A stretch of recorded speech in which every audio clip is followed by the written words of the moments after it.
ಅದರಿಂದ ಮತ್ತೆ ಇನ್ನೊಂದು ಇವತ್ತು ಇಂಪಾರ್ಟೆಂಟ್ ಆಗಿ ಈ ಹಂಪಿಯಲ್ಲಿ ಮಹಿಳೆ ಮೇಲೆ ಅತ್ಯಾಚಾರ ದೌರ್ಜನ್ಯ ತಾವು ನೋಡಿದ್ದೀರ, ದೊಡ್ಡ ಸುದ್ದಿಯಾಗಿದೆ. ಅಂತಾರಾಷ್ಟ್ರೀಯ ಮಟ್ಟದಲ್ಲೂ ಕೂಡ ಸುದ್ದಿಯಾಗಿದೆ. ಹಂಪಿ ನಿಮ್ಗೆ ತಿಳಿದಂಗೆ ಐತಿಹಾಸಿಕ ತಾಣ, ವಿಶ್ವದ ಒಂದು ಪಟ್ಟಿಯಲ್ಲೂ ಗುರುತು ಮಾಡಿರ್ತಕ್ಕಂಥದ್ದು ಒಂದು ಸ್ಥಳ ಅದು ಹಂಪಿ.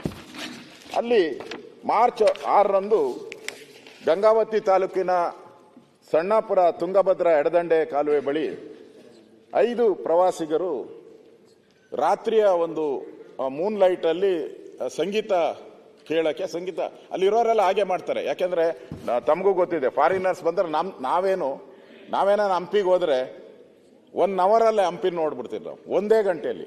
ಫಾರಿನರ್ಸ್ ಅಲ್ಲಂಗಲ್ಲ, ಬಂದ್ರೆ 1 ತಿಂಗಳು 2 ತಿಂಗಳು 3 ತಿಂಗಳು ಪ್ರತಿಯೊಂದು ಆ ಕಲ್ಲನ್ನು ಮುಂದೆ ನಿಂತು ಅದರ ಚಿತ್ರ ಇರ್ಬೋದು, ಫೋಟೋ ಇವೆಲ್ಲ ಮಾಡ್ತಾರಲ್ಲಿ. ಇನ್ನು ಕೆಲವರು ಬರ್ಬೋದು, ಅವ್ರು ಬಂದ ಮೇಲೆ ಅವರೇನು ಫಾರಿನರ್ಸು ಸ್ವಲ್ಪ ಮೋಜು ಮಸ್ತಿ ಇದ್ದೇ ಇರ್ತೈತೆ, ಅದನ್ನ ನಾವೇನು ಇಲ್ಲ ಅಂತ ಹೇಳಕ್ ಸಾಧ್ಯನೇ ಇಲ್ಲ. ಅಲ್ಲಿ ಹೋದಾಗ ಆ ಸಂದರ್ಭದಲ್ಲಿ ಸುಮಾರು ಮಲ್ಲೇಶ್ 22 ವಯಸ್ಸು, ಚೇತನ್ ಸಾಯಿ ಸಿಳ್ಳೆಕ್ಯಾತ 21 ವರ್ಷ, ಈ 3 ಜನನು ಕೂಡ ಒಬ್ಬರನ್ನ ಹತ್ಯೆ ಮಾಡ್ತಾರೆ. ಒಡಿಶಾ ಮೂಲದ ವಿಪಾಶ್, ಅವನಿಗೆ ತಲೆಗೆ ಹೊಡಿತಾರೆ, ನದಿಗೆ ತಳ್ಳಿಬಿಡ್ತಾರೆ. ಅವನಿಗೆ ತಲೆಗೆ ಏಟು ಬಿದ್ದಿರೋದ್ರಿಂದ ನದಿಯಿಂದ ಈಚೆ ಬರೋಕ್ಕಾಗಲ್ಲ. ಇನ್ನ 2 ನದಿಗೆ ತಳ್ತಾರೆ. ಅವರು ಈಜು ಬರೋದ್ರಿಂದ ಎಸ್ಕೇಪ್ ಆಗಿ ಬಂದಿದ್ದಾರೆ. ಅದಾದ ತಕ್ಷಣ ಏನ್ ಮಾಡ್ತಾರೆ, ಆ ಇಸ್ರೇಲ್ ಒಬ್ಬ ಮಹಿಳೆ ಇರ್ತಾಳೆ, ಇಸ್ರೇಲ್ ಮಹಿಳೆ ಮತ್ತು ಆ ಹೋಮ್ ಸ್ಟೇ ನಡೆಸೋವಂಥ ಒಬ್ಬ ಹಂಪಿಯ ಒಬ್ಬ ಮಹಿಳೆ ಇರ್ತಾರೆ. ಇವ್ರ ಮೇಲೆ ಅತ್ಯಾಚಾರ ಮಾಡ್ತಾರೆ.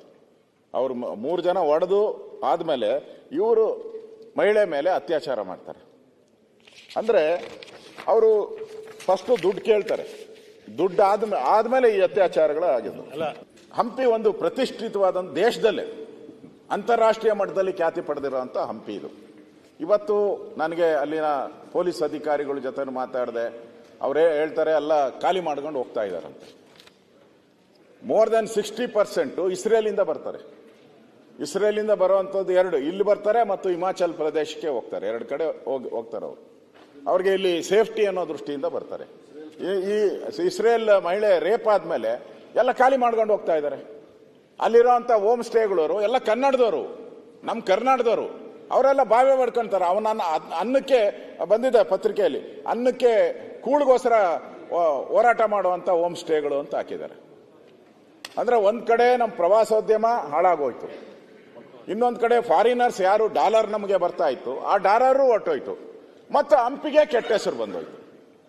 ವಿಶ್ವವಿಖ್ಯಾತ ಹಂಪಿ ಇವತ್ತು ಈ ಗ್ಯಾಂಗ್ ರೇಪ್ ಆಗಿರೋದ್ರಿಂದ ಬರ್ತಕ್ಕಂಥ ವಿದೇಶಿಯ ಇನ್ನೊಂದು 10 ವರ್ಷ ಬೇಕು ಅವ್ರ ಮತ್ತೆ ಕನ್ವಿಯನ್ಸ್ ಆಗಿ ಇಲ್ಲಿ ಲ್ಯಾಂಡ್ ಆರ್ಡರ್ ಸರಿ ಇದೆ ಅಂತ ಹೇಳಕ್ಕೆ.